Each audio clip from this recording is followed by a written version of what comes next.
c'est toi. Ce que nous voulons, c'est toi. Ce que nous voulons, c'est toi. Ce que nous voulons, c'est toi. Ce que nous voulons, c'est toi. Ce que nous voulons, c'est toi. Ce que nous voulons, c'est toi. Cet après-midi, ce que je veux, c'est Jésus. Ce que nous voulons, c'est toi. Ce que nous voulons, c'est toi. Ce que nous voulons, c'est toi. Ce que nous voulons, c'est toi.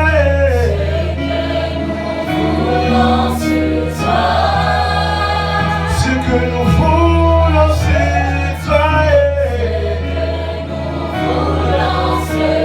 Oh, par ta part, oh, c'est toi.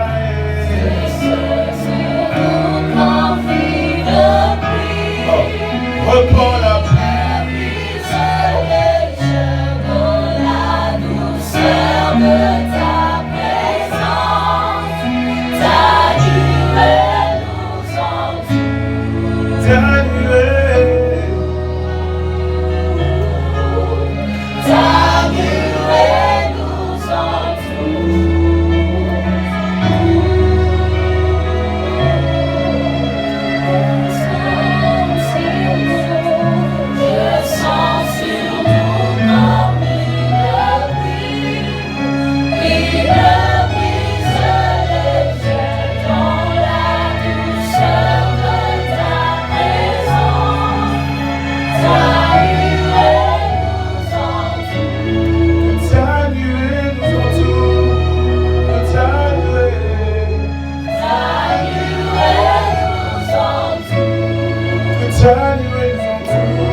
Oh, merci Seigneur.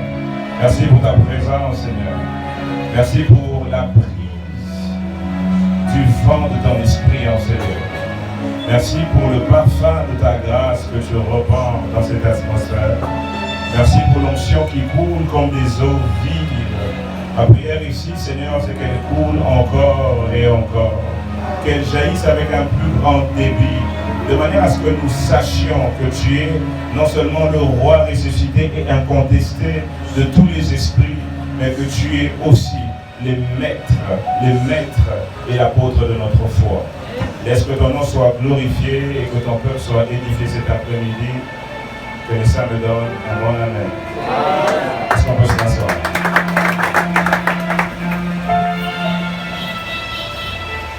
Alors c'est pour moi un privilège d'être là cet après-midi. Béni soit Dieu qui rend toutes choses possibles. Daniel révélait une fonction que j'aime beaucoup utiliser de lui, qu'il est le maître de temps et des circonstances. Et je crois que dans sa maîtrise du temps et dans sa capacité à pouvoir aligner les circonstances, il a permis à ce que je sois là. Ça n'a pas été facile pour moi.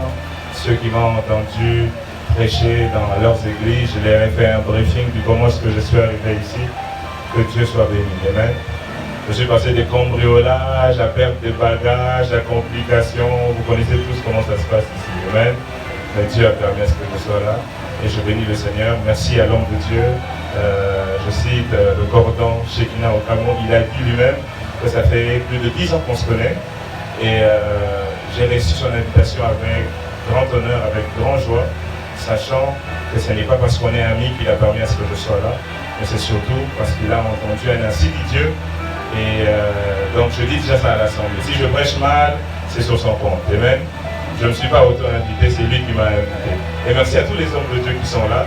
C'est pour moi un privilège. J'aurais bien voulu venir un peu plus tôt, rencontrer les servants de Dieu et les serviteurs de Dieu.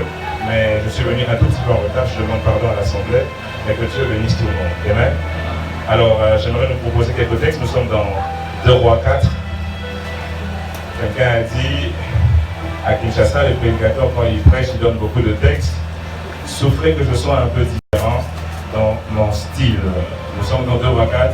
On va lire du verset 1er au verset 7. Quel amour pour la parole on a ici. Je n'ai même pas demandé qu'on se lève, mais tout le monde se lève. Waouh! Est-ce qu'on peut acclamer pour ce ministère? J'aime cet endroit. Est-ce que je peux lire au nom du Seigneur? Tout le monde regarde vers les Écritures. L'attention au travers de ce qui s'est dit sur ce prêcheur. La Bible déclare ceci.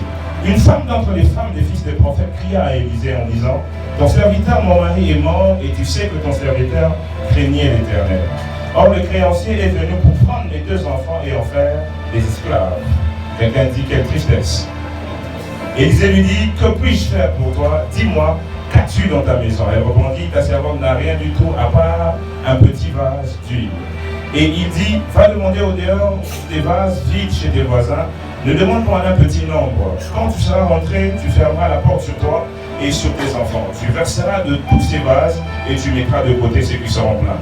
La Bible dit dans le verset 5, alors elle le quitta, elle ferma la porte sur elle et sur ses enfants. Ils lui présentèrent les vases et elle versait. Lorsque les vases furent pleins, elle dit à son fils: présente-moi encore d'autres vases. Mais il lui répondit: il n'y a plus de vase, et l'huile s'arrêta. Le verset 7, qui est le dernier verset, quelqu'un a dit: enfin. Elle alla le rapporter à l'homme de Dieu. Et l'homme de Dieu dit: va vendre l'huile et paye tes dettes, tu vivras, toi et tes fils, de tout ce qui restera. Quelqu'un peut acclamer pour la parole du Seigneur.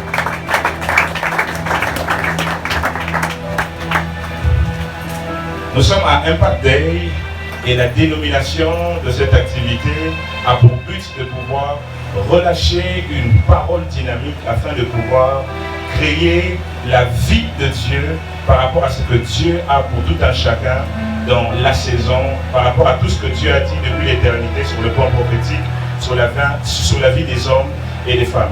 J'ai raté la soirée d'hier, j'aurais bien voulu être là pour pouvoir entendre ce qu'a dit la servante de Dieu, mais pour ma part, ce qui m'a été donné comme thème, c'est les choses à comprendre ou les choses qu'il faut afin de pouvoir produire un impact. Amen. Donc mon thème va se concentrer beaucoup plus sur quelques connaissances que Dieu aimerait incurgiter dans nos esprits pour faire de nous des personnes capables de pouvoir produire un impact. Et le texte que j'ai lu d'entrée de jeu est un texte qui commence par nous présenter une histoire commençant par un drame. Quelqu'un dit avec moi un drame. Et quel est ce drame? C'est qu'il existe une femme, certainement juive, qui non seulement est présentée comme veuve, certains théologiens disent que c'était dans la période de son deuil. La Bible nous présente encore une autre calamité qui vient frapper à sa porte. La Bible dit: le malheur atteint souvent le juste. Et quelle est cette calamité? C'est que non seulement qu'elle a perdu son mari, mais on vient lui informer que le mari qui est mort, prophète, tel que le texte est en train de l'indiquer, a laissé des dettes. Et les dettes qu'il a laissées devraient être payées par la femme. Moi, j'ai toujours dogmatisé disant que certainement la société juive, sur le plan économique, était une société capitaliste. Dans le socialisme, on ne voit pas vraiment ça. Lorsque quelqu'un a un problème en justice, cette faute est certainement rattachée à sa propre personne. Mais dans le capitalisme, lorsque quelqu'un a un problème, et surtout lorsque c'est un problème financier, on va poursuivre les personnes qui sont de sa famille. On cherche la personne la plus proche. Lorsqu'on ne trouve pas, on cherche la personne la plus proche, jusqu'à ce qu'on trouve pas la personne qui est certainement à côté ou à proximité de cette personne pour payer les dettes. Et on vient voir la femme pour dire: ton mari là qui était prophète, qui avait l'onction prophétique, il est mort, c'est vrai. On l'honorait, on l'aimait bien, il faisait bien son ministère quelque part dans l'avenue X, dans l'avenue Y, mais il s'avère qu'il avait contracté des dettes. Pourquoi? Je ne sais pas. Certainement aussi pour financer ses actions ou pour commencer son ministère, parce que le ministère fonctionne aussi avec de l'argent. Alors, tu dois payer les dettes de ton mari. La femme, certainement, n'a pas d'argent. Ce n'est pas dit dans le contexte, mais le créancier vient maintenant à menacer. Si tu ne payes pas ces dettes, je prends tes enfants. Si tu ne payes pas tes dettes, nous arrachons la liberté de tes enfants. Quelqu'un dit avec moi: quel drame, quel malheur c'est pour une femme, non seulement de perdre son confident qui est son mari, mais surtout de pouvoir perdre ses enfants. Et dans ce drame, la Bible dit, elle va voir l'homme de Dieu. À savoir que l'homme de Dieu en Israël, surtout le prophète de ministère, était très différent du sacrificateur. Le prophète représentait Dieu devant les hommes, les sacrificateurs représentaient les hommes devant Dieu. Et la femme a l'intuition prophétique d'aller dans la bonne adresse dans laquelle ces problèmes qui ne peuvent pas être résolus selon la main des hommes peuvent être résolus, c'est dans la présence de Dieu. Mais ici, j'aimerais attirer votre attention avant d'aller plus loin dans la révélation. Lorsque vous regardez ce que la Bible est en train de nous présenter dans le début de ce chapitre 4, la Bible nous montre cette femme qui a beaucoup de problèmes. Un tout petit peu comme la plupart d'entre nous. Je sais qu'on est très bien habillé, le visage ne montre pas qu'on a des problèmes. Mais je sais une chose, qu'il y a des problèmes et des hommes qui vivent par des choses extraordinaires, des choses qui font vraiment mal. Mais dans le verset 7, la Bible nous montre cette même femme comme étant une femme qui est capable de pouvoir relâcher au mieux son potentiel. C'était une femme qui était appelée à être une femme d'affaires, mais dans le verset premier, elle était en train de souffrir, ne sachant pas quoi faire. C'était une femme qui était appelée à pouvoir vivre dans le verset 7. Et dans le verset 1, on nous montre qu'elle était en train de survivre. Un tout petit peu comme beaucoup de gens ici.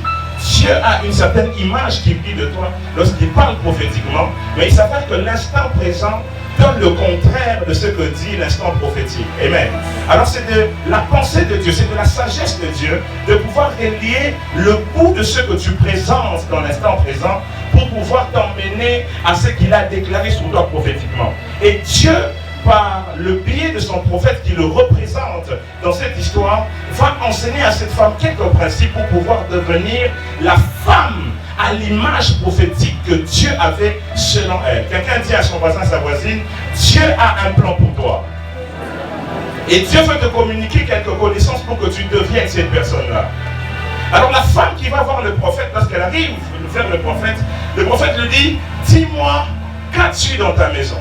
Je serai la femme, je dirais à Élisée, mais si je viens te parler de tous mes problèmes, ça voudrait dire qu'il n'y a rien de moi, il n'y a rien en moi qui est capable de pouvoir les résoudre.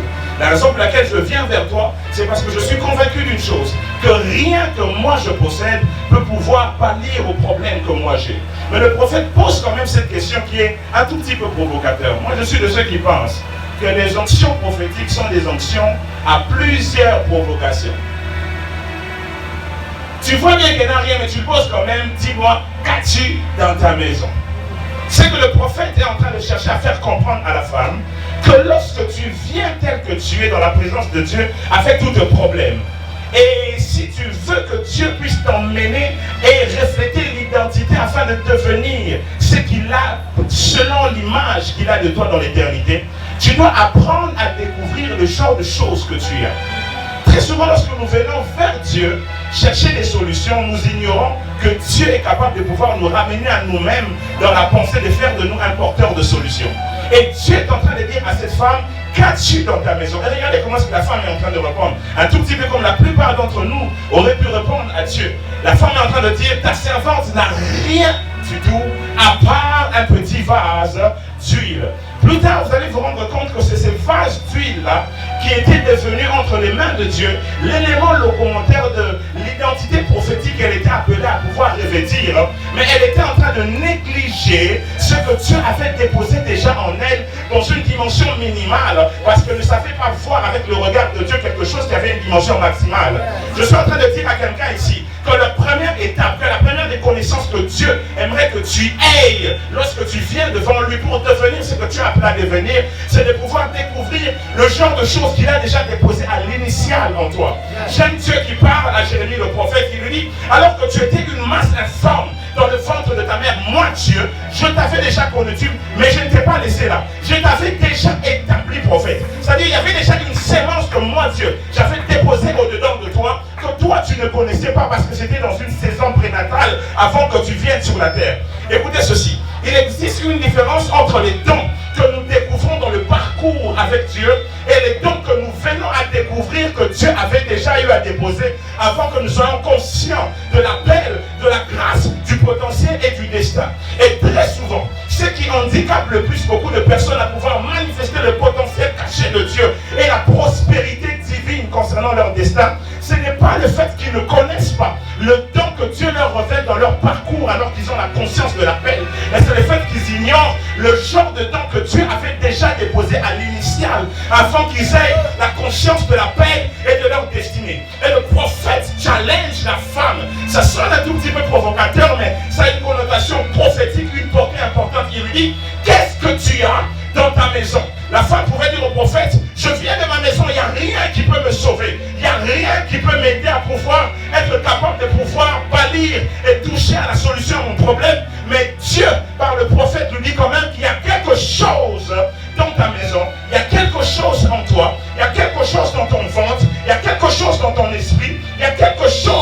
tu as, mais que tu as l'habitude de négliger parce que tu vois ça avec un regard inférieur de l'humanité. L'une des plus grandes erreurs du prophète Samuel dans la maison de Isaïe, le père de David, lorsqu'il cherchait à oindre David, c'est qu'il avait cherché à regarder selon les hommes, alors que Dieu regardait au cœur. Il y a une différence entre la vue de Dieu sur quelque chose et la vue de l'homme sur quelque chose. L'homme regarde à la superficialité, l'homme regarde à ce qui est d'apparence, mais Dieu regarde dans ce qui est profond. Dieu regarde dans ce qui est dans les entrailles. Dieu regarde dans ce que les hommes ne sont pas capables de voir. Et très souvent, il nous manque le regard de Dieu pour pouvoir approcher le genre de choses que Dieu a déjà déposées en nous. Je peux venir dire à quelqu'un ici, apprends à découvrir le genre de grâce que Dieu a déposé en toi. Le 21e siècle nous modèle facilement à trop apprécier les grâces des autres, chose qui est bonne. Mais lorsque l'excès vient, on ignore et on finit par oublier ce que Dieu a déposé en nous. Regarde ton ventre maintenant, ne regarde plus ton voisin. Dis-lui, qu'est-ce que Dieu a déposé ici que moi je ne sais pas? Un homme, une femme qui ne sait pas ce que Dieu a déposé en lui à l'initial ne peut pas devenir une personne qui impacte. Cette femme était conditionnée à connaître d'abord le genre de choses qu'elle avait au-dedans de sa maison avant de pouvoir revêtir l'identité de la femme commerçante dont l'influence de la ville dépendait par la sagesse commerciale que Dieu avait déposée en elle. Qu'est-ce que Dieu a déposé en toi? Nous sommes dans une ville de Kinshasa dans laquelle il y a une diversité, une immensité des talents. Mais tout le monde, le problème ici, c'est que tout le monde cherche à faire ce que tout le monde fait. Ce n'est pas parce que ça réussit chez l'autre que ça réussira avec toi. Apprends d'abord à découvrir ce que Dieu a déposé en toi. Il y a un avantage lorsque quelqu'un vient découvrir ce que Dieu a déposé en lui. Lorsque vous lisez Actes, le chapitre 3, le verset 6, dans cette scène dans laquelle Pierre arrive dans cette synagogue, alors qu'il s'apprête à entrer en prière, il voit qu'il y a un paralytique. Certainement qui avait l'habitude de pouvoir mendier le monde. Mais ce jour-là, c'était le jour de son miracle. Et lorsque Dieu active la grâce du miracle pour pouvoir emmener la vie dans ces jambes qui étaient mortes, il y a quelque chose que Pierre fait qui nous montre un tout petit peu la schématisation de comment il était capable de libérer l'onction qui était sur lui. Pierre dit ceci: je n'ai pas l'or, je n'ai pas l'argent. Alléluia.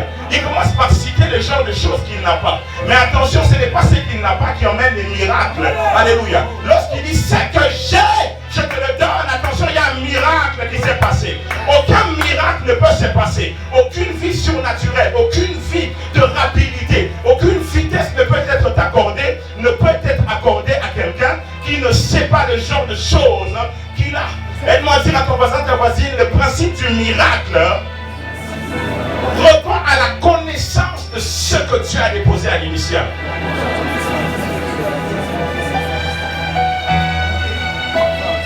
Il y a beaucoup de personnes qui pensent que tu as besoin de savoir toutes choses pour pouvoir relâcher les choses particulières. Donc tu as besoin de savoir le genre de choses que Dieu a déposé en toi. Toute information peut être bonne, mais n'est pas bonne pour tous.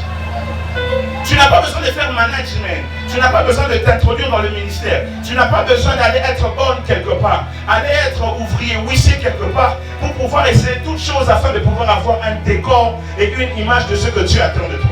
Sois précis en connaissant premièrement le genre de choses que Dieu a déposé en toi. Si tu sais ce que Dieu a déposé en toi, tu commenceras à vivre une vie surnaturelle. Un homme sage de ce monde, Steve Garvey, a dit un jour qu'aucune personne ne devient riche. Quand je parle de ce n'est pas simplement abondamment d'argent, mais riche en tout et pour tout. C'est-à-dire une source d'influence d'abord le genre de choses que Dieu a déposé en lui. Qu'est-ce que Dieu a déposé en toi? J'entends quelqu'un dire, Dieu a déposé en moi une capacité à coudre. J'entends quelqu'un d'autre dire, Dieu a déposé en moi une capacité à pouvoir préparer. J'entends quelqu'un d'autre dire, Dieu a déposé en moi cette capacité à pouvoir exhorter. Même si cette chose que Dieu a déposée en toi n'est pas encore dans une dimension mature, ne néglige pas ce que Dieu a déposé en toi. Car c'est la petite chose que Dieu a déposée en toi aujourd'hui qui verra le renom de ce que Dieu attend de toi demain. Il est dit dans Proverbe 2, le verset 1, que c'est la gloire de Dieu de cacher les choses et la gloire du roi de pouvoir les sonder. Dieu ne dépose jamais une sémence grande lorsqu'il la dépose en quelqu'un. Dieu la dépose toujours dans une dimension minimale parce que c'est Dieu dans sa sagesse qui a créé la graine qui doit être ensémencée afin que cette graine puisse montrer son arbre et que cet arbre manifeste des fruits. Je suis en train de dire à quelqu'un ici, ne néglige pas la petite semence parce que la petite semence deviendra le grand arbre. Je suis en train de parler à quelqu'un, mon Dieu, je sens les grains d'onction sur ma tête. Ne néglige pas le petit arbre qui est en train de croître. Le petit arbre deviendra le grand baobab sur lequel les oiseaux du ciel viendront s'abriter. Je parle à quelqu'un ici qui est un champion, qui est une championne, que Dieu a localisé afin d'emmener du mouvement dans un secteur, dans cette ville de Kinshasa, dans cette nation, dans ce continent. Ne néglige pas ce que Dieu a déposé en toi parce que ça semble être petit. C'était un petit flacon d'huile, mais ce petit flacon d'huile était en train de cacher une abondance d'huile dans la multiplication. Ce que tu ne sais pas voir, c'est que ce que tes yeux sont en train de te montrer, sont en train de te montrer quelque chose de contraire à ce que l'esprit est en train de voir. Un petit flacon d'huile pouvait donner naissance à un commerce d'huile. Je dis un petit don à exhorter aujourd'hui pourra donner naissance à un ministère apostolique qui va engendrer des églises demain. Je dis un petit don à coudre ici va donner naissance à des grands magasins qui va donner naissance à un nouveau style sous lequel l'Afrique va s'abriter. Je suis en train de dire à quelqu'un ici qui a un petit don à prophétiser demain, pouvoir de la prophétie et qui quelqu'un est avec moi ici. Ce qui est petit aujourd'hui deviendra demain. Regarde ton voisin, ta voisine, dis-lui, ce qui est petit deviendra grand demain. Mais ce que j'aime avec cette histoire, c'est qu'il y a beaucoup de révélations que j'aimerais nous partager par la grâce du Seigneur. Et qu'est-ce que la Bible est en train de donner comme suite de l'histoire? La Bible est en train de dire dans le verset 3, c'est le prophète qui parle. Il dit, va au dehors de chez tes voisins, demande des vases et ne demande des vases vides. Certaines versions disent, ne demande pas en un petit nombre. Ça voudrait dire, demande beaucoup. La deuxième des choses que quelqu'un doit avoir pour pouvoir devenir ce qu'il a appelé à devenir et de quitter ce qu'il est pour rejoindre la dimension de la révélation, c'est apprendre à découvrir le type de personnes qui doivent l'accompagner dans son destin, qui ont des sémences différentes de lui. Très souvent, nous pensons que les rencontres prophétiques sont des rencontres dans lesquelles il y a coïncidence de potentiel. Mais lorsque Dieu a analysé les choses, étudiant le destin et l'avancée des hommes, Dieu connecte toujours des personnes à des personnes qui ont des sémences différentes. Parce que c'est la sémence différente qui emmène une nouvelle dimension et une nouvelle maturité des choses. La femme avait l'huile, mais il lui fallait des vases. Regarde ton voisin, ta voisine, dis-lui, tu as de l'huile certainement. Dis-lui, je ne doute pas que tu as de l'huile, mais il te manque quand même quelque chose. Un homme que je connais plus que moi-même a dit, on ne peut jamais devenir ce que Dieu attend de nous sans pour autant faire la rencontre des personnes qui ont des choses qui nous manquent. Alléluia. Très souvent, nous nous sentons très confortables à pouvoir être au milieu des personnes qui ont des choses qui coïncident avec ce que nous avons, mais nous ignorons que ces choses-là emmènent quelquefois la limitation. C'est la différence des potentiels qui emmène une autre dimension. Regardez, c'est ce que Dieu est en train de faire même dans la Genèse lorsqu'il crée l'homme. Il crée l'homme de la poussière de la terre, il insuffle son esprit, l'homme devient une âme vivante. Et lorsqu'il vient créer la femme, vous allez vous rendre compte que lorsque Dieu donne la pensée et l'ordre à la multiplication ne pouvait pas devenir manifeste sans que ces deux êtres qui étaient différents de par les potentiels, alléluia, puissent se mettre ensemble afin de pouvoir générer quelque chose d'autre. Souvent, nous condamnons Dieu de ne pas multiplier ce que nous avons, alors que nous sommes fermés à l'incitation prophétique à pouvoir nous accoupler avec certaines personnes qui ont des choses que nous n'avons pas. La femme avait l'huile, mais le prophète lui donne une recommandation, va demander des vases vides. Je m'adresse à quelqu'un ici qui a un don à prophétiser, va demander quelqu'un qui a la sagesse prophétique. Je m'adresse à quelqu'un ici qui a un don, un ministère à pouvoir prêcher la parole, associe-toi à certaines personnes qui peuvent financer ce ministère. Je m'adresse à quelqu'un ici à qui Dieu a donné la vision, mais qui n'a pas les finances, associe-toi à certaines personnes qui ont les finances. Lorsque Daniel a une révélation, une intelligence supérieure par rapport aux sages, s'il n'est pas dans une atmosphère dans laquelle cela peut être écouté, cela peut être valorisé, cela ne sert à rien. N'est-il pas écrit que la sagesse du pauvre est vile? Ce n'est pas que le pauvre n'a pas accès à la sagesse. Mais si le pauvre n'a pas le réflexe de se connecter avec d'autres personnes qui ont autre chose que la sagesse que lui, là, par le fait qu'il s'auto-suffit, il ne va pas aller loin dans les choses de Dieu. Je parle à quelqu'un ici. Dieu t'a donné une capacité à pouvoir écrire prophétiquement. Mais connecte-toi à ceux qui ont la capacité à pouvoir le dire ouvertement. Dieu t'a donné une capacité. Connecte-toi à ceux qui doivent t'accompagner, qui ont des capacités autres. Personne ne peut réussir sans avoir fait la découverte de la compagnie prophétique de son destin, des personnes qui ont des potentiels autres que lui, il a. Personne. Lorsque Dieu veut libérer Israël de l'Égypte, il n'envoie pas un seul prophète, il envoie une compagnie de prophètes, mais des prophètes qui sont différents les uns des autres. Moïse a la grâce du miracle des surnaturels, mais Aaron c'est les meilleurs prédicateurs. Et il s'avère que Myriam c'est la meilleure chanteuse. Et ils ont tous des onctions qui sont différentes, mais qui se complimentent afin de pouvoir manifester la gloire du Dieu qui a envoyé. Je suis venu dire à l'église réunie cet après-midi ici, laisse un tout petit peu l'orgueil lié au fait que tu connais trop sur ton potentiel et ouvre-toi un tout petit peu au potentiel des autres pour pouvoir avancer. Quelqu'un est avec moi? Le droit de ton passant t'a voici, il y a un bénéfice à la complémentarité. Jésus apparaît à Paul de Tarse. Nous sommes dans Acte 9. Jésus se met à lui raconter combien il était important qu'un tel homme vienne à se convertir, lui disant, il te sera difficile de pouvoir échapper aux aiguilles. Une manière de lui dire en lingala, na lugayo kala. Donc, je prie à Dieu de pouvoir t'enchaîner dans l'évangile de son Fils. Lorsque Paul parle plus tard des chaînes, lorsqu'il dit que j'ai été arrêté par Jésus-Christ, arrêté voudrait dire j'ai été incarcéré par une autorité judiciaire. Notre problème très souvent, c'est que lorsque nous approchons le monde évangélique, nous aimons beaucoup approcher le monde évangélique avec la connotation de l'option évangélique qui aime convaincre les cœurs, sans approcher l'évangélisation avec les chaînes apostoliques qui viennent arrêter un groupe de personnes. Je prie que Dieu procède par des arrestations évangéliques sous l'autorité apostolique au nom de Jésus-Christ. Que Dieu le fasse dans cette cité, que Dieu le fasse dans ce quartier, au nom de Jésus-Christ. Parce que Paul dit, puisque moi aussi j'ai été saisi par Jésus-Christ, la version grecque dit, puisque moi aussi j'ai été arrêté par Jésus-Christ. Le ciel n'a pas qu'une méthode poétique pour pouvoir t'approcher du Fils de Dieu.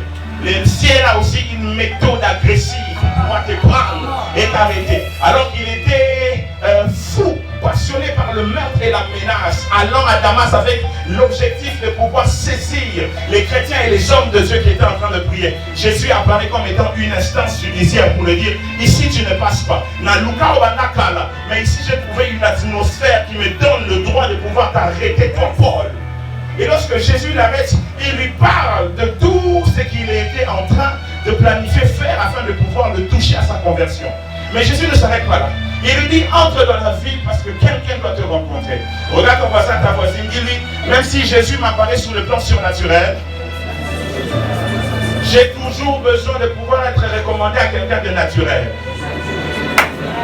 Très souvent, c'est à ce niveau que beaucoup de gens dans leur christianisme finissent par avoir un tout petit peu, un peu de frein disant, Seigneur, est-ce que tu es sûr que moi qui te rencontre dans cette vision extraordinaire, je peux encore écouter quelqu'un qui n'a aucune atmosphère prophétique pour me parler de ta part afin de pouvoir devenir ce que tu attends de moi. Jésus a fait une révélation évangélique de ce que Saul de Tarse était, mais la recommandation de Jésus qui était Ananias a fait une révélation de la dimension apostolique de son appel. Je dis à quelqu'un ici que lorsque tu rencontres des personnes qui ont des potentiels différents de toi, tu amplifies ce que tu as. Tu amplifies ce que tu as. Et je prie Dieu au nom de Jésus-Christ qu'en cette soirée, que les grâces soient amplifiées sous l'autorité apostolique in Jesus' mighty name. Il dit, entre dans la vie, quelqu'un va te rencontrer. Rappelez-vous de Absalom qui voulait devenir roi. La Bible prend le soin de pouvoir nous montrer sur combien de personnes il avait autorité. Il avait 600 personnes sous son commandement. Mais lorsque Achitophel de Gilo est venu s'attacher avec Absalom, la Bible dit que la conjuration est devenue puissante. Une des méthodes divines pour amplifier et faire devenir puissant les résultats que tu as dans le domaine de ton appel, c'est de pouvoir te connecter à des personnes qui ont des sémences différentes que toi. Achitophel avait certainement une huile à devenir roi un jour, quoi qu'il a brisé le protocole pour l'avoir précipitamment et finalement il a été éjecté de cet appel. Mais attention, Achitophel avait le conseil pour maintenir cette royauté. Regarde ton voisin, parle-lui en prophète. Dis-lui, est-ce que tu connais certaines personnes qui doivent t'accompagner? Par la grâce du Seigneur, dans ce que j'ai vu et dans ce que j'ai entendu, je peux venir avec ce constat amer disant que beaucoup de personnes ont écourté le séjour de leur destin parce qu'ils n'ont pas été flexibles à pouvoir se connecter avec certaines personnes qui avaient des grâces différentes que eux. Branham, lorsque tu as commencé à l'utiliser puissamment dans l'onction prophétique et dans la grâce de la voyance, il a commencé à se nourrir de beaucoup d'orgueil. J'ai dit souvent ça à des hommes et des femmes, que l'orgueil n'est pas ce que tu te dis à haute voix, c'est ce que tu te dis dans ton cœur. Rappelez-vous de Lucifer, la Bible dit, tu étais parfait depuis le jour de ta création, jusqu'au jour où l'orgueil fut trouvé en toi. Qu'est-ce que tu faisais? Tu te disais dans ton cœur. La nature de tes motivations est un baromètre qui indique si tu es orgueilleux ou pas. Quelqu'un est avec moi? Et qu'est-ce qui se passe avec Branham? Dieu commence à l'utiliser dans la puissance, dans la grâce de guérison, dans la foi prophétique extraordinaire, telle qu'on n'avait jamais vu ça dans le XXe siècle. Et certaines personnes autour de lui viennent lui dire, tu peux tout faire, tu peux tout enseigner. Chasse Gordon Lindsay, qui est l'enseignant doctrinal du ministère. Et lorsque Gordon s'est séparé de Branham, Branham a commencé à enseigner beaucoup d'hérésies. Pourquoi? Parce que dans le calendrier prophétique, Gordon devait l'accompagner pour enseigner sur la doctrine et lui, il devait venir avec la dimension thématique. Même dans le domaine de la prédication de la parole, nous ne sommes pas des éclectiques, c'est-à-dire nous ne sommes pas des personnes qui enseignent tout, sur tout et avec la même profondeur en tout. Un jour, je suis allé faire une école de ministère quelque part en Allemagne, j'étais en train d'enseigner et j'ai dit aux hommes de Dieu, j'ai dit à quoi tu es bon?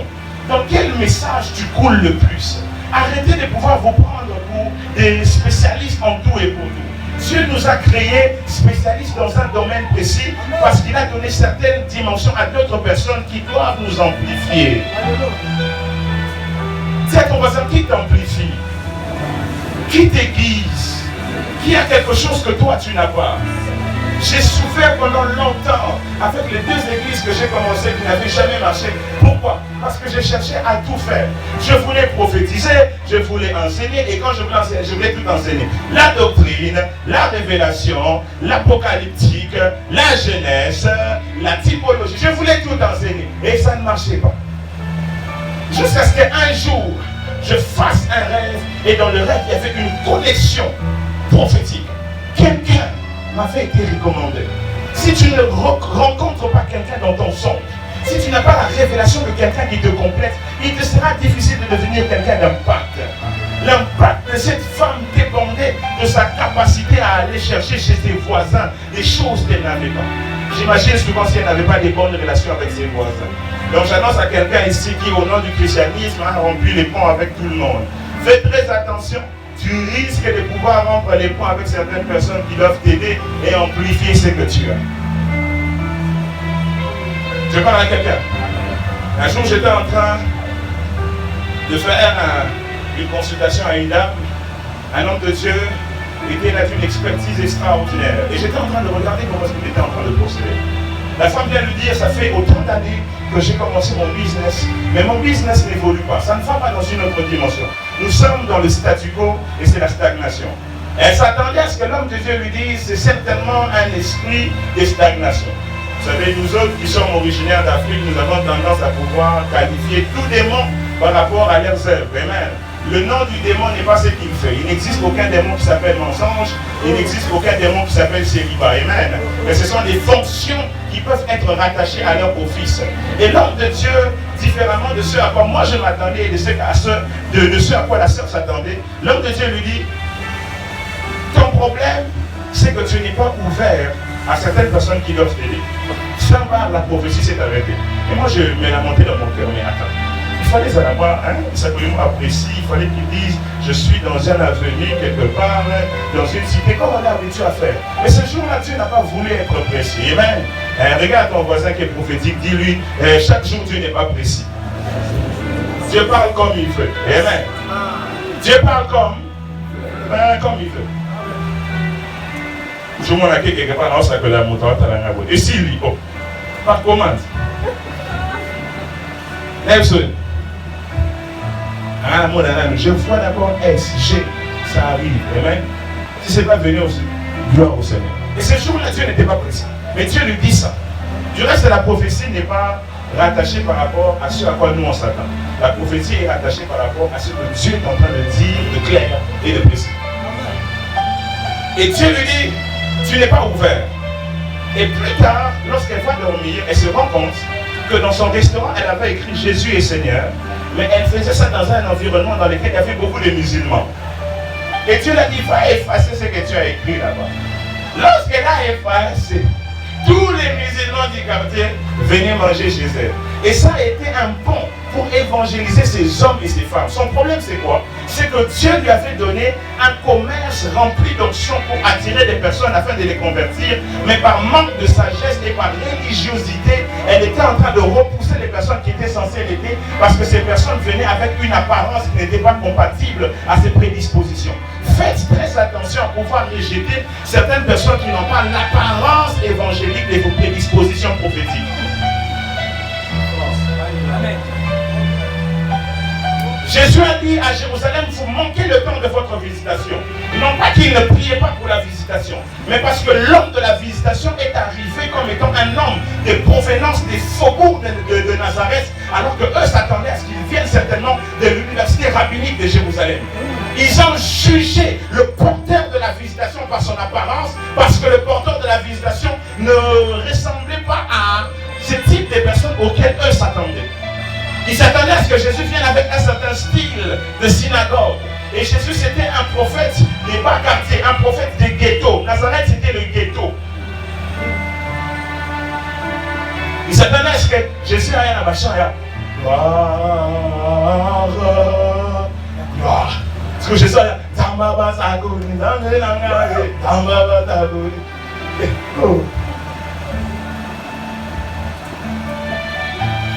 je prie que tu ne rates pas ta visitation.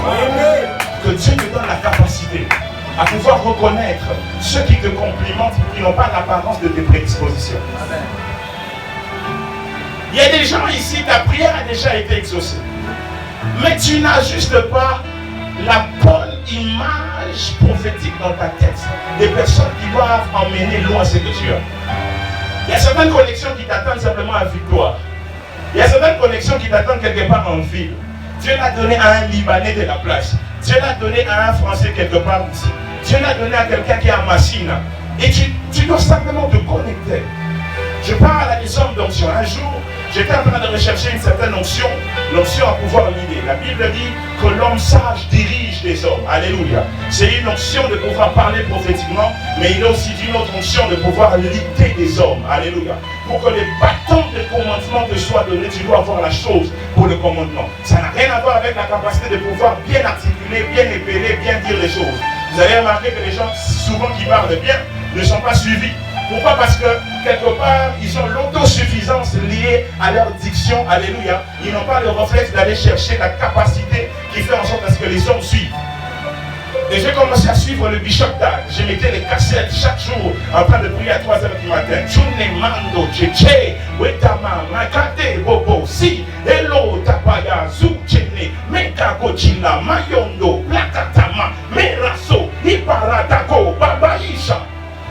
Au le troisième jour, pendant que je suis en train de prier, Louzeka, j'aimerais dire à quelqu'un ici, certaines pompes de soupe connaissent que Dieu est violent. Amen. J'ai vu quelqu'un me regarder avec beaucoup d'intimidation en disant, ah, vous dites, ma baba lango. Quelqu'un est avec moi. Amen. Et pendant que je suis en train de prier, le troisième jour, un vent est sorti de ma télé. Le vent est entré dans mon estomac. Oupa, sakata, et j'entends la voix apostolique parler d'une voix forte dans mon esprit. À partir d'aujourd'hui, je fais de toi un puissant enseignant. Et s'ils ne croient pas en ce que tu dis, des signes et des miracles vont t'accompagner. Et c'est ce jour-là que l'onction à l'idée est venue. Maintenant, il fallait aussi tester ça. Quand tu as une onction, il faut aussi tester ça. Souvent, j'ai dit à l'école biblique, tu ne peux pas être détenteur d'une onction que tu ne sais pas démontrer. Élisée a reçu l'onction, il a aussi fait quoi? Oui, il faut tester. Si dans les tests ça ne marche pas, c'est que tu n'as pas reçu. Amen. Oui. Quelqu'un est avec moi? Et je suis allé tester. En ce moment-là, la plus âgée dans mon ministère, c'était ma mère. Bon, elle est toujours là. Elle avait 70 ans. Vous connaissez les challenges. C'est pas facile d'avoir des grandes personnes. N'est-ce pas? Il y avait un VR de 73 ans. Et je vais tester si je suis devenu un bon leader. Rien à voir avec le cursus académique. Amen. Je crois qu'il y a des choses qui s'amplifient par l'information, mais la plus grande base de l'impact est rattachée à l'onction, à la substance invisible qui t'accompagne. J'ai dit, je vais tester si j'ai reçu cette onction. J'arrive à l'église. Je crée un petit désordre lié à mon intention cachée de pouvoir voir si j'étais autoritaire. Oui. Oui. Jésus a fait ça dans son ministère. Qui dites-vous que je suis? Hein? Qui dites-vous que je suis? Certains répondent, tu es...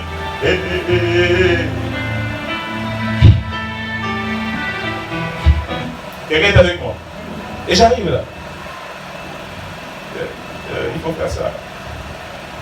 Généralement, j'avais beaucoup de complications à ce niveau. J'étais comme Timothée. C'est pas facile de pouvoir encadrer des vieux. Hein. Les vieux nous donnent des maux d'estomac terribles. Timothée avait des maux d'estomac parce qu'à Éphèse, il faisait la pastorale au milieu des hommes âgés. Il n'a que 30 ans, mais des hommes 70 ans, 80 ans, qui étaient petits. Vous voyez que ça dit hein? Ces jours-là, il fallait tester. Est-ce que l'onction est quand je dis quelque chose, ça passe. Ça passe. Loco, la chose est venue. Aide avec moi. Découvrir le genre de personnes qui ont le potentiel que toi tu n'as pas. Mais il y a une troisième des choses que le prophète donne comme recommandation prophétique à cette femme d'impact. Il lui dit, lorsque tu seras rentré chez toi, regarde ton voisin, ta voisine, dis-lui lorsque tu seras rentré chez toi. Remarquez que le prophète, dans sa recommandation, a tendance maintenant à pouvoir donner une instruction sur un lieu bien précis. La troisième des choses à découvrir, c'est le lieu prophétique rattaché à la germination de ce que tu as reçu. Quel est le lieu dans lequel tu dois exercer cette chose? Écoutez ceci. Lorsque quelqu'un n'est pas au bon endroit, même quand il a l'onction, la grâce et la faveur rattachées à une mission bien précise, il se peut de pouvoir connaître une certaine stagnation parce que l'onction est une huile qui coule. Amen. Si elle est l'huile qui coule, c'est qu'elle peut aussi se coaguler. Si l'onction est une huile qui coule, elle peut aussi faire quoi? Se coaguler. Rappelez-vous de ce qui se passe avec Saül. Il était investi comme roi, mais le jour où il est allé faire le sacrifice dans un domaine des sacrificateurs, le prophète emmène la parole de déchéance lui disant, parce que tu as fait ça, ton trône te sera arraché. Tu as fait l'onction pour quelque chose, mais lorsque tu fonctionnes dans quelque chose, dans un autre domaine, ça coagule ton huile. Et le prophète donne une recommandation sur un lieu. Pourquoi? Parce que certaines bénédictions sont toujours géographiques, toujours rattachées à un endroit précis. Abraham, qui est le père de la foi, lorsque Dieu l'intronise dans son appel, Dieu lui dit, quitte la maison de ton père, va vers le pays que je te montrerai. Non pas que moi, Dieu, je ne sais pas travailler avec toi ici, mais parce que par rapport à toi, ta juridiction n'est pas cet endroit. Il faut que tu ailles dans un autre endroit. Je parle à quelqu'un. Tu ne peux pas être productif dans un endroit dans lequel ton onction ne sait pas reconnaître le domaine. Quand je parle de domaine, ça peut être un champ d'action géographique, mais aussi un territoire spirituel. Une particularité spirituelle. Quel est le domaine de ton appel? Quel est le domaine de ton appel? Quel est le domaine dans lequel tu dois régner? À plusieurs reprises comme ça, j'ai joué avec mon ministère parce que j'allais implanter où les hommes d'apparence m'appréciaient au détriment de l'endroit dans lequel Dieu m'appelait. Un tout petit peu comme Lot. La parole prophétique emmène Abraham dans un désert. C'est à ce niveau-là qu'il dit en tout cas, moi je vais du côté de Sodome et Gomorrhe. Et plus tard il s'avère que Sodome et Gomorrhe a été détruit par les anges.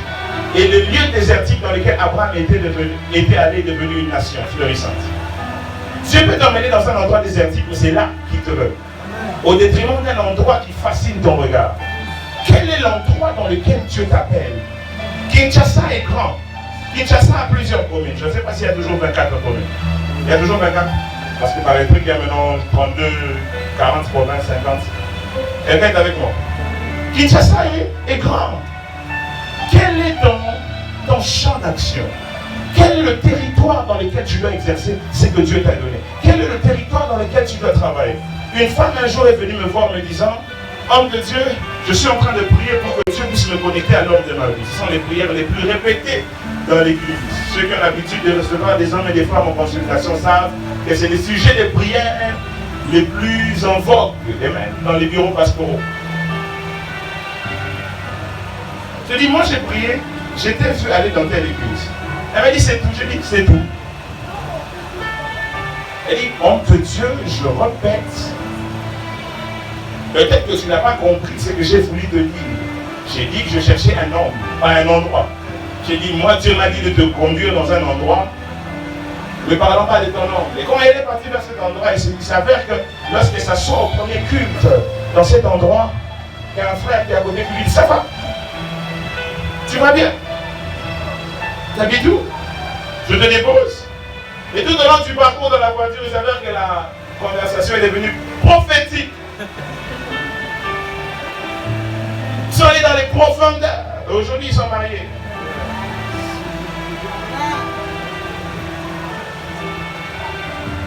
Quelqu'un est avec moi? Dieu ne te reprendra pas toujours dans le design de tes attentes. Tu peux demander à Dieu de l'argent et Dieu te parle de marcher avec un frère. Oh, Seigneur, j'ai demandé de l'argent. Quand tu me donnes la vision, je marche avec tes frères. Parce que Dieu sait que les frères vont avoir une promotion et dans la promotion, il va aussi t'appeler. Quelqu'un est avec moi? Si Joseph n'était pas connecté à des chasseurs dans cette cellule de prison, il n'allait jamais devenir le gouverneur qu'il était appelé à devenir. Certaines personnes doivent simplement aller plus loin que toi avec le bon témoignage de toi pour que dans ta saison, tu te fasses un pont pour te faire entrer quelque part. Quel est le domaine dans lequel Dieu t'a appelé à venir? Tout domaine n'est pas fertile à ton potentiel.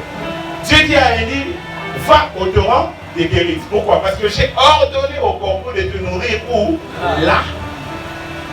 Donc si tu as simplement quitté vite la présence de Dieu pour entendre la direction de Guérites sans savoir le pourquoi, tu risques de pouvoir aller dans un autre endroit, ne sachant pas que le corbeau va venir simplement dans le Guérite vers là où Dieu t'a envoyé. Quel est le domaine dans lequel Dieu t'a envoyé? Un jour, je parlais avec un homme de Dieu qui me disait, je suis allé dans plusieurs missions en Somalie et on me présentait plusieurs tombeaux. Et je pose la question, mais pourquoi vous m'emmenez ici? Moi, je suis venu en visite missionnaire et vous m'emmenez dans des cimetières. Et la personne qui l'a reçu lui dit, c'est ici que la plupart de tes prédécesseurs ont fini.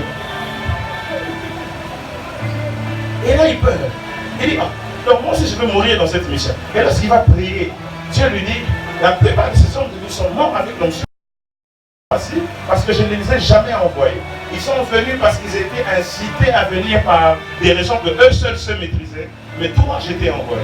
Si Dieu t'envoie vers un endroit, il va faire en sorte à ce que tous les systèmes de l'endroit puissent obéir au mouvement de ta personne.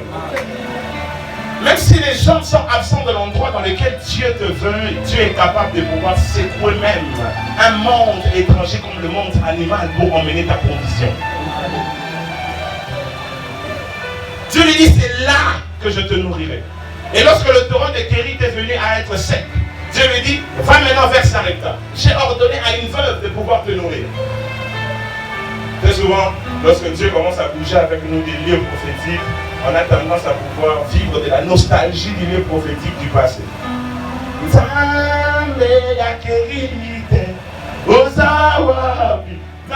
Je suis maintenant du côté de Sarepta. Parce que j'ai ordonné à quelqu'un aussi de te nourrir là. Quel est ton là dans cette saison? Quel est ton... Je vous dis la vérité, l'impact dépend aussi de la géographie dans laquelle tu te trouves.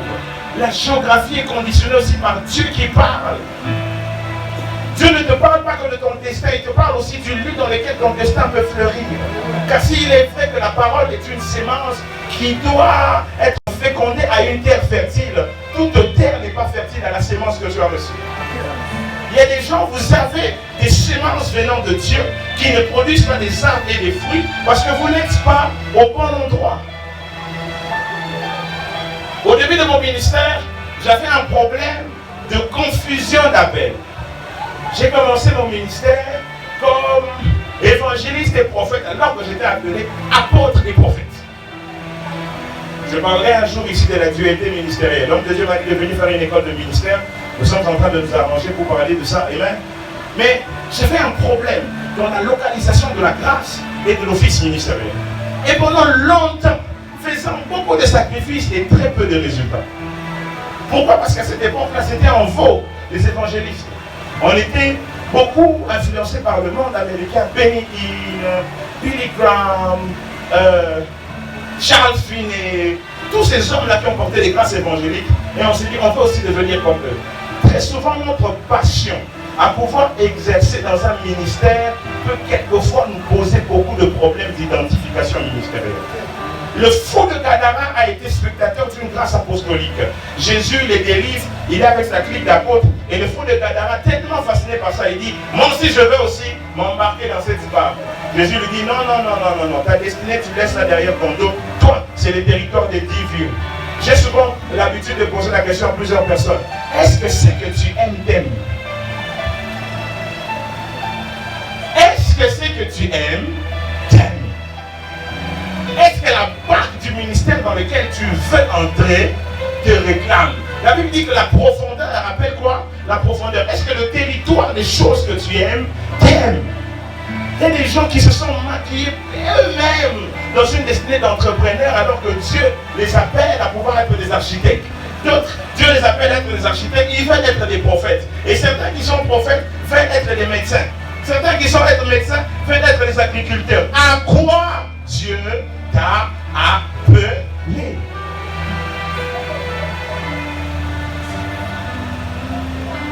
À quoi Dieu t'a appelé? Il est possible de nous une passion folle pour un domaine qui te rejette et en rejetant un domaine qui nourrit une passion folle de pouvoir t'attirer. Gadara a appelé ce fou pour pouvoir réaliser un puissant ministère, mais lui il voulait s'enregistrer du côté de Génézareth dans une barque dans laquelle il n'y avait pas sa place. Est-ce qu'il y a la place dans la barque dans laquelle tu veux t'enrôler? Ce n'est pas parce que tout le monde va à Dubaï que toi tu dois aller à Dubaï. Dieu te dit qu'il quitte. Mais tu n'aimes pas qu'il quitte parce que tu as déjà stéréotypé qu'il quitte comme étant une terre rouge.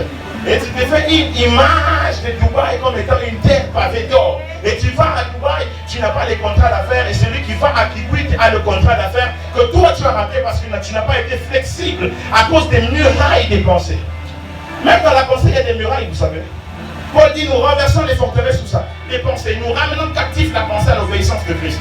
Même au niveau des pensées, certaines choses à quoi tu t'es déjà habitué, ça fait beaucoup de temps, peuvent constituer des murailles et une barrière pour que Dieu puisse passer et montrer sa main. De même, les murs de Jéricho étaient un mur épais. Au moins, il y avait 2 murs, 7 mètres et 12 mètres. Qui faisait combien? 7 plus 12. 19 mètres d'épaisseur. De même, c'était très épais. Et ça empêchait l'ennemi de pouvoir franchir et connaître. De même, dans la pensée, il peut y avoir aussi beaucoup de forteresses. Des pensées que tu as depuis que tu es enfant, que tu as par rapport à ton environnement, qui n'ont rien à voir avec la pensée de l'esprit, qui n'ont rien à voir avec la liberté en Jésus-Christ, mais que tu as développé, que tu as du mal à te débarrasser. Je prie au nom de Jésus-Christ sur l'autorité apostolique, que tous les murailles dans ta pensée qui t'empêchent de pouvoir voir ce que Dieu a pour toi tombent au nom de Jésus. Un jour, je m'adressais à quelqu'un qui me dit, moi, je crois à la guérison, mais pas la guérison de ça. J'ai dit, pourquoi tu ne crois pas? Parce que je ne l'ai jamais vu. J'ai dit, parce que tu n'as jamais vu, tu penses que l'onction n'est pas disponible pour ce domaine. Il y a des gens qui ont des murailles congrégationnelles, même dans leur pensée. Dans le ministère de Jésus, de Jean-Baptiste, il y avait des gens qui avaient l'appel au ministère apostolique, n'est-ce pas? Les fils des Zébédée. C'était des disciples de Jean-Baptiste, le prophète. Mais il a fallu que l'apôtre Jésus vienne pour les activer dans un domaine dans lequel leur paternité n'avait pas les clés pour pouvoir ouvrir ça. Je suis allé un jour quelque part, j'ai rencontré une personne qui avait une grâce, qui pouvait activer quelque chose que j'avais qui était sommeillant en moi, que l'environnement sacerdotal dans lequel j'appartenais n'était pas capable de pouvoir couvrir. J'ai entendu quelqu'un dire bis, c'est sûr que ça te challenge. Hein? Quelqu'un est avec moi? Oui. Et Dieu va toujours permettre, parce que même sur les plans prophétiques, que les mêmes choses répètent. On te dit, je vois un homme d'affaires. Non, toi, tout ce que tu sais de toi, c'est que tu seras un grand ministre de Dieu. Qui t'a dit que parce que Dieu a dit que tu seras un grand ministre de Dieu, que tu ne seras jamais un homme d'affaires? N'a-t-il pas été écrit que nous prophétisons en partie? Comment tu peux statuer d'une manière définitive sur quelque chose qui a des fonctions partielles? Comment tu peux estimer connaître tout de toi par rapport au fait que tu as entendu prophétiquement des choses sur toi, alors que même la prophétie, qui est le biais par lequel Dieu a utilisé pour t'identifier, est une dimension qui te révèle que de petites choses sur toi-même? Je parle à quelqu'un? Je parle à quelqu'un? Comment? Dieu m'avait dit en 2011 que moi, je serai prophète. En 2011, il ne t'avait pas dit que tu seras aussi homme d'affaires. En 2011, il ne t'avait pas dit que tu seras ministre dans cette nation. Et si tu n'as pas le réflexe de pouvoir sortir de la nostalgie de ce que Dieu t'a dit dans les temps, afin de pouvoir embrasser ce que Dieu fait maintenant, tu seras déphasé et stagné. Oui. Lorsque j'ai commencé mon ministère, je ne prêchais que repentance, foi. Repentance, foi. Un jour, Dieu m'a dit, viens ici. Entre en chambre, ouvre les Écritures, Genèse, histoire de Noé. Je vois Noé a prêché la repentance, n'est-ce pas? C'était un puissant ministère, n'est-ce pas? Mais regardez les types de personnes qu'il avait dans son arche. Et des animaux. Tu peux avoir un ministère des hommes animaux parce que tu es restreint dans le type de messages que tu prêches, parce que tu aimes tellement ça. Et j'étais toujours déçu du comportement de beaucoup de personnes qui me blessaient chaque jour. Comment je te prêche la repentance chaque jour et chaque jour, chaque jour et chaque jour, chaque jour et chaque jour. Mais j'apprends que tu as avorté. Ça me faisait mal. Je dis, Seigneur, je vais mourir.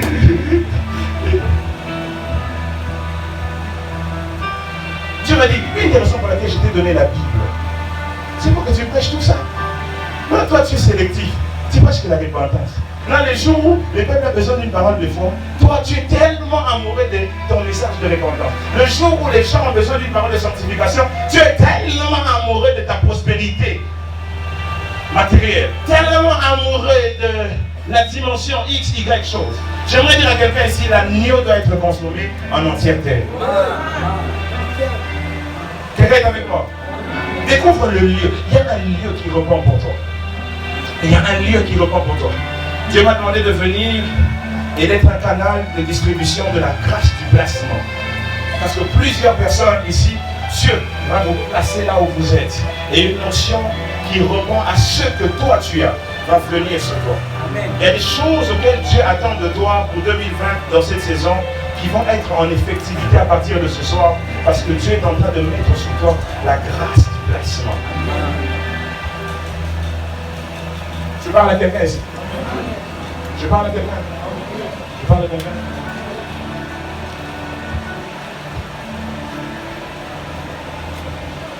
Et lorsque la femme fait ces trois choses, elle qui était en train de survivre, elle commence à vivre.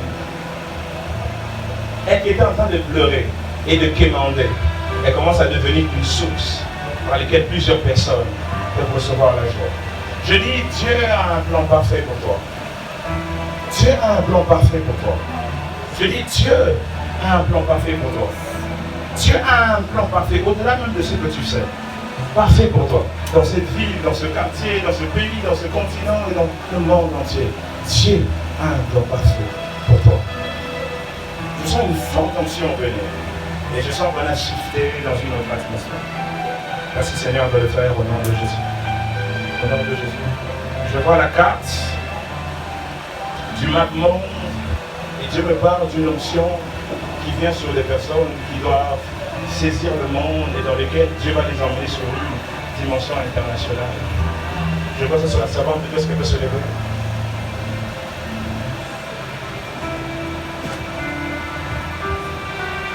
J'ai vu cette onction et le Seigneur m'a demandé de vous dire que la mort de Renard Banque est prophétique pour vous. Parce que sur le plan spirituel, il y a plusieurs dépôts qui ont été faits. Et j'ai vu un dépôt qui a été fait sur vous qui vous rend éligible à pouvoir beaucoup voyager et aller dans le monde entier. C'est une promesse qui repose sur vous depuis la nuit des temps. Mais Dieu est en train de rendre cela opérationnel. J'ai vu votre voix en train de secouer les nations. J'ai vu votre voix en train de secouer l'Éthiopie, le Kenya. J'ai vu votre voix en train de secouer ces continents. Et le Seigneur est en train de me dire, dis-lui de s'apprêter, parce que le temps qui sont en train de venir, 2020 est une année de connexion divine qui va t'emmener très loin. J'ai vu Dieu t'ouvrir des portes, mais cette fois-ci je vois un très grand portail que Dieu ouvre sur ta vie. Et Dieu me dit qu'il y a une onction qui va toucher à l'international. Regardez ce qu'elle est aujourd'hui. Regardez comment est-ce qu'elle est en train de fonctionner et prenez-la en compte. Attachez-vous à elle parce que Dieu est en train de l'amener très loin. J'ai vu un nouveau manteau qui est en train de venir sur votre vie et Dieu m'a dit de vous dire qu'il vous a dépêché dans cet endroit parce qu'il veut vous communiquer la grâce à l'international. Je parle comme un prophète et comme un apôtre du Seigneur et je déclare sur vous que le Seigneur vous ouvre les portes insoupçonnées au nom de Jésus. Le frère qui est en train de lever la main là-bas, lève-toi. Quand tu es en train de lever la main, j'ai senti une onction en train de surchauffer sur ma tête. Et Dieu me dit, prie pour lui, car c'est un apôtre du Seigneur. Viens, viens, viens, viens, viens, viens, viens, viens, viens, viens, viens.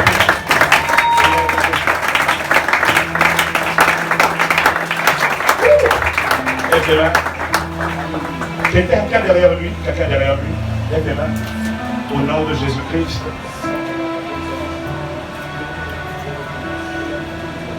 Que Dieu te bénisse. J'ai vu la grâce de Dieu au nom de Jésus. Que le Dieu qui a utilisé Alexandre David Nabal dans cette nation t'utilise. Que Dieu utilise ses mains au nom de Jésus. Je vois une image en train de traverser mon esprit. C'est l'apôtre Tambouko qui est. Le Seigneur me dit que tu es un puissant apôtre. À partir d'aujourd'hui, que cette grâce demeure sur toi. Que cette grâce de sécours est agie au nom de Jésus. Au nom de Jésus. Soyez avec lui. C'est fort sur lui. Soyez avec lui. Au nom de Jésus. Levez simplement les mains là où vous êtes. Je sens un temps de distribution. Le mérimos. Père, sous l'autorité apostolique, nous libérons un manteau ici. Afin d'ouvrir dans une autre dimension les grâces et les ministères. Il y a au moins 16 personnes qui vont être secouées par la grâce de Dieu. Vous allez me les emmener devant au nom de Jésus. Laissez Dieu faire ce qu'il est en train de faire. Oh, merci Saint-Esprit. Emmenez-moi, emmenez-moi ces personnes devant. Il y a 16 personnes. J'ai dit 16 personnes. Au nom de Jésus. Oh Seigneur, merci pour tes anges qui opèrent ici. Yeah. Quelle onction. Yes. Take it. Au nom de Jésus. Oh God. Il y a au moins 16 personnes. Emmenez-les devant.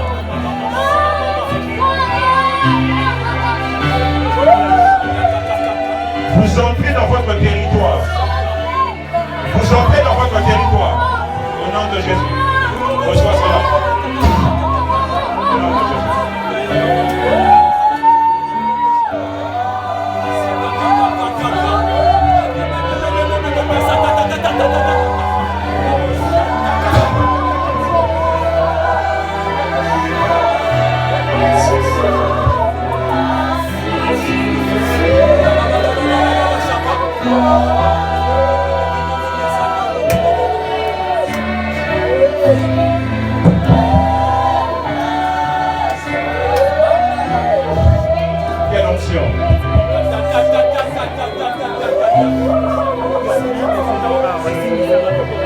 Amen.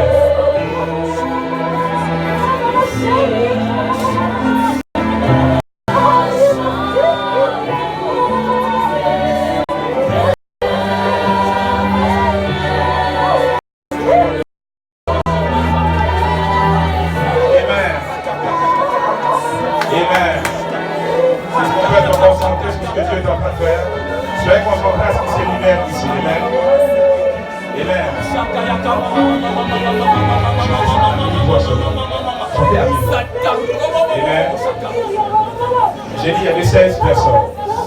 Amen. Il y avait 16 personnes. Homme de Dieu, est-ce qu'on peut relâcher un manteau ministériel ici? Que tous ceux qui sont appelés à servir Dieu dans le ministère, levez les mains. Jaferi doa gabani zoba yachato. Père, au nom de Jésus, relâche des revêtements, relâche des manteaux, relâche des grâces. Attention, il y a des hommes et des femmes de Dieu qui seront encore secoués d'une fois de plus. Au nom de Jésus. Faites attention, là derrière aussi j'ai vu. Faites attention, là derrière j'ai vu des choses. Faites attention. Faites attention, il y a un tourbillonnement. Faites très attention. Il y a un tourbillonnement ici. Faites très attention. C'est ça là mon pépère, vous nous savez que je suis en train de voir ici. Faites attention, il y a un tourbillonnement ici.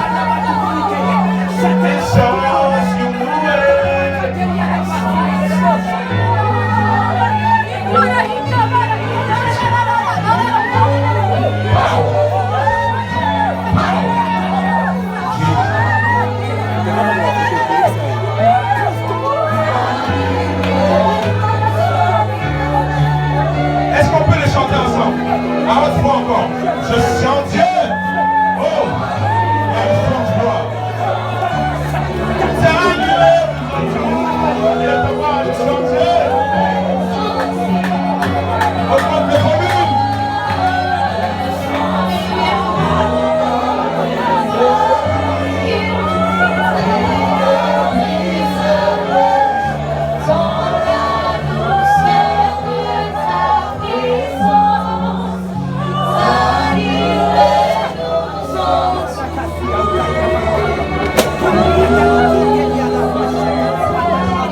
Oh yes. Nous montons dans la présence de Dieu. Nous montons dans la présence de Dieu. Quelle présence de Dieu. Oh. Oh God. Quelle présence de Dieu.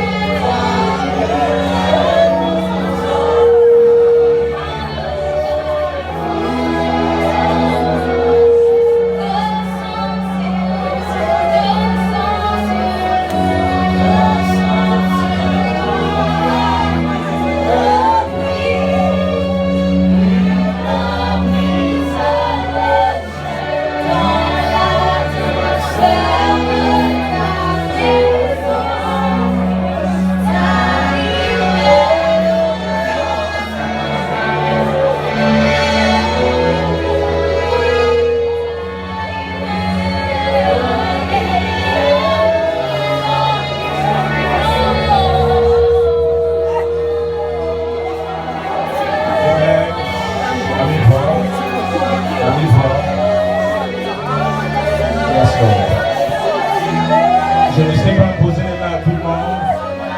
Nous sommes en train de partir. Mais homme de Dieu, j'ai vu comme une onction qui va amplifier la grâce à délivrer. J'ai vu des hommes délivrer des fous dans cette cité. Je ne peux pas imposer la main à tout le monde, mais le Saint-Esprit peut le faire. Je veux simplement agiter ma veste. Et il y a des hommes qui vont être saisis là où ils sont. Amen. Baba Wangu. Que maintenant, que le revêtement des apôtres vienne dans cet endroit et que la grâce du miracle et l'autorité de la parole descendent maintenant. Pour Chakata, emmenez-moi ces personnes ici. Pour Chaka, Babacha, et les bouches. Dis tu veux la main. Lève la main. Lève la main.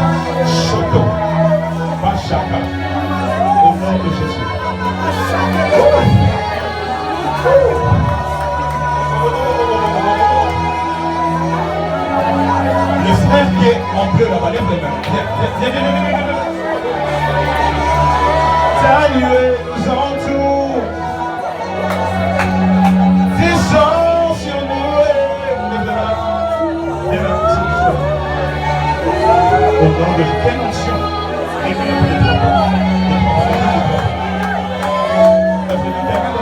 Au nom de Jésus. Chôtez, c'est belle. Au nom de Jésus. Laissez-le. Il y a une forte onction sur lui.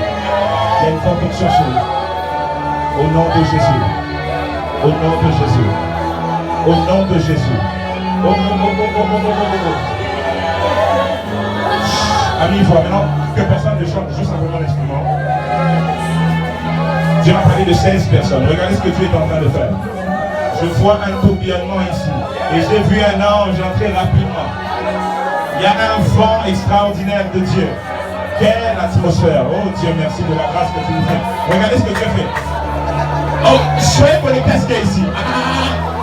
Power in the name of Jesus Christ, the living God. Père, affecte les grâces, affecte les destins. J'appelle ici sur le comité apostolique tous les hommes d'affaires. Qu'une onction pour les affaires vienne sur vous là où vous êtes. Je dis qu'une onction pour les affaires vienne sur vous là où vous êtes. Je dis que l'onction vient sur les leaders. Je dis que l'onction vient sur les leaders. Au nom de Jésus. Au nom de Jésus. Au nom de Jésus. Thank you, Lord. Au nom de Jésus. Au nom de Jésus. Que Dieu t'élève. Que Dieu te fasse prospérer. Que Dieu te multiplie. Que Dieu mette le parfum de sa grâce sur toi. Au nom de Jésus.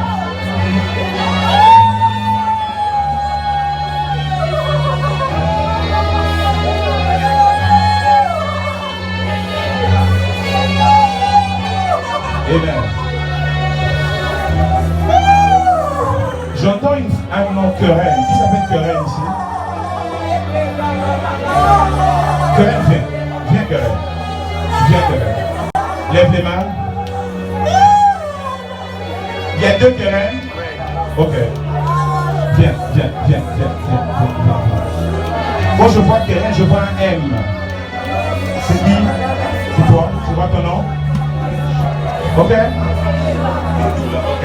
Amen. Quelqu'un est avec moi. Est-ce que quelqu'un peut bénir le nom du Seigneur? Lève les mains. J'ai entendu Dieu me dire, dis-lui que je suis en train de faire cesser ces larmes, car 2020 est une année de réjouissance et de joie pour toi. Et le Seigneur est en train de t'ouvrir la porte de la faveur. On aura du mal à pouvoir te reconnaître parce que 2020 est une année dans laquelle Dieu va effacer ton passé. Et il commence un nouveau chapitre dans ta vie. Ce que tu vas vivre sera très difficile. Je t'ai vu commencer un commerce, tu vas aller à Dubaï, je t'ai vu des commerces aller en Europe, je t'ai vu faire beaucoup de choses comme ça. Et je t'ai vu être propriétaire de beaucoup de stands. Je vois dans mon esprit comme plusieurs maisons de boutiques. Et je pose la question à Dieu, c'est à qui? On me dit c'est à toi. Lève les mains. J'ai vu la grâce de Boaz sur ta vie. Tu seras propriétaire de plusieurs terres. Lève les mains. Power in the name of Jesus. Ça sera fort sur elle. In the name of Jesus. Que la grâce de prospérité vienne sur toi. Au nom de Jésus. Au nom de Jésus. Au nom de Jésus. Pendant que je prie pour elle, Dieu me parle de quelqu'un ici dont son père était mathématicien. Viens, s'il te plaît. Ton père était mathématicien. Viens, s'il te plaît. Viens. Ton père était mathématicien. Il a fait comme les mathématiques. Je vois à l'Unikin. Viens, s'il te plaît. J'ai vu une grâce de savant sur quelqu'un. Et cette onction est là encore sur moi. Oh, Belé, Malando, Bababo, Chaka. Viens, s'il te plaît. Oh, ta nuée nous entoure. La Bible déclare qu'il les ouvrit l'esprit afin de comprendre les Écritures. Et je pose la main sur toi, que Dieu ouvre ton esprit et que Dieu accroisse ton intelligence. Il y a une grâce extraordinaire dans la sagesse et dans l'intelligence sur toi. Et Dieu est en train de te l'accorder au nom de Jésus. Que depuis ta tête jusqu'à tes pieds, qu'un revêtement neuf soit sur toi au nom de Jésus. C'est une femme de distinction. C'est une femme de distinction. Je déclare que les limitations tombent. Je déclare que les barrières tombent. Je dis tu vas prospérer. Je dis tu vas réussir. Je dis tu vas prospérer et tu vas réussir. Au nom de Jésus. Je m'arrête là. Est-ce qu'on peut s'asseoir, s'il vous plaît? J'ai besoin de voir ces personnes que Dieu veut activer maintenant. Dieu m'a demandé d'activer quelques prophètes ici. Mettez simplement les mains sur le ventre. Je ne sais pas de qui Dieu me parle. Je n'ai pas une parole de connaissance pour ça. Mais Dieu m'a dit, il va localiser ces quelques prophètes. Il y a quelques prophètes ici qui doivent être activés. Et Dieu m'a demandé de venir le faire ici. Mettez simplement la main sur le ventre. Père, que les portes intérieures s'ouvrent et que l'esprit soit affecté par le souffle de l'esprit. Père, nous relâchons la grâce et la sémence prophétique.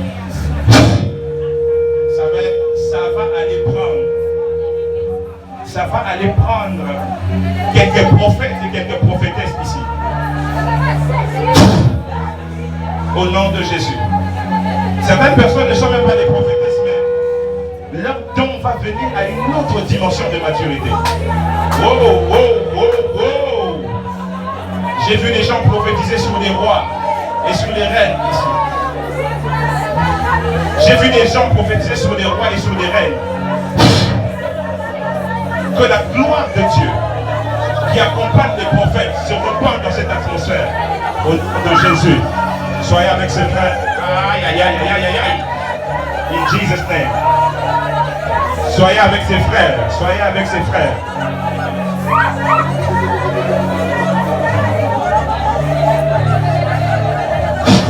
Au nom de Jésus. Au nom de Jésus. J'ai vu le prophète Peter pour être capable de est-ce que vous pouvez vous lever, s'il vous plaît? Quand je parle de ça, c'est vrai que vous êtes prophète, je ne le sais pas, mon ami, mais Dieu me dit, il y a une particularité qui vient sur vous, qui vous donnera l'autorité sur les rois. Vous êtes un prophète de la cour du roi, me dit l'Esprit du Seigneur, et je vous ai vu marcher avec des gouverneurs. Et le Seigneur m'a dit de vous dire qu'une couronne nouvelle vient sur vous en réponse à vos sacrifices, et Dieu vous a ouvert dans les palais et dans les grands endroits. Je vois des grandes recommandations, mais beaucoup plus avec des individus puissants dans ce pays et dans cette ville. Je vous ai vu dans plusieurs reprises prier aux côtés des hommes puissants, mais ne pas avoir la rémunération qu'il fallait. Et Dieu me dit, il y a un manteau qui vient sur vous maintenant. Et ce manteau vous donnera de régner. Ainsi parle l'esprit de la prophétie. De même que j'ai fait de Gad le prophète du roi David, de même je fais de toi les prophètes de plusieurs rois dans cette nation. Et j'ai vu plusieurs régimes dans cette nation se succéder et le trône prophétique que Dieu t'a donné n'est pas être ébranlé. Ainsi parle le Seigneur. De même j'ai donné Rama à Samuel. De même je te donne cette ville de Kinshasa comme couverture prophétique à la grâce que je t'ai donnée, et tu vas régner. Tu vas engendrer des David, tu vas engendrer plusieurs rois, tu vas engendrer des millionnaires et des milliardaires. Dieu est en train de me le dire au nom de Jésus. Une dimension de la parole vous êtes ouvert à partir de ce soir. Et le Seigneur est en train de me dire qu'il vous emmène très loin. J'ai vu la main de l'Esprit vous emmener dans les profondeurs des eaux. Et le Saint-Esprit m'a dit dans mon esprit, je l'emmène dans les profondeurs de ma parole. Il y a une grâce extraordinaire, homme de Dieu. Que Dieu vous bénisse. Pendant que je parle de l'homme de Dieu, je vois l'homme en noir. Est-ce que vous pouvez vous lever, monsieur? Oui, vous. Levez-vous. Au nom de Jésus. J'ai vu une grâce de Dieu sur vous qui va guérir les cancers. Levez simplement les mains vers moi. Au nom de Jésus, que le Dieu qui active les grâces invisibles active cette grâce. Au nom de Jésus. Au nom de Jésus. Au nom de Jésus. Au nom de Jésus. In Jesus' name. Que la grâce de Dieu soit sur vous. Que Dieu guérisse. Que Dieu rétablisse. Et que Dieu me donne la joie par plusieurs. Au nom de Jésus. Au nom de Jésus. Au nom de Jésus.